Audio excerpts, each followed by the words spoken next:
চলুন আজ স্টিমিউলেট শব্দটা শেখা যাক। কম্পিটিটিভ পরীক্ষার জন্য এটা কিন্তু বেশ জরুরি একটা শব্দ। প্রস্তুতি নেওয়ার সময় এমনটা তো হয়ই, তাই না? পড়াশোনায় ঠিক মন বসে না।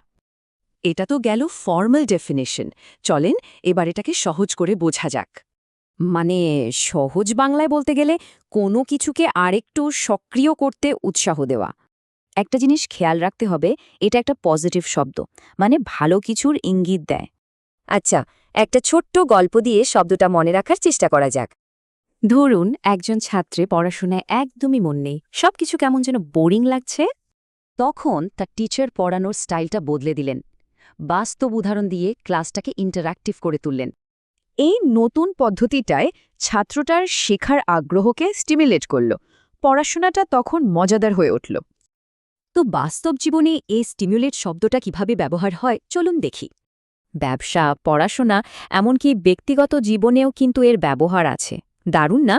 এবার কয়েকটা উদাহরণ দেখা যাক কিভাবে এটা বাক্যে ব্যবহার করা হয়। এই বাক্যে সিইওর ফিউচার প্ল্যানটা পুরো টিমকে স্টিমুলেট করেছে, মানে নতুন এনার্জি দিয়েছে। এখানে প্রফেসরের পড়ানোর ধরনটা স্টুডেন্টের চিন্তা করতে আর আলোচনায় অংশ নিতে স্টিমুলেট করেছে। আর এই বাক্যে প্রকৃতির মাঝে হাঁটা তার ভেতরের ক্রিয়েটিভিটিকে স্টিমুলেট করেছে বা জাগিয়ে তুলেছে। তাহলে মূল কথাটা কি দাঁড়ালো?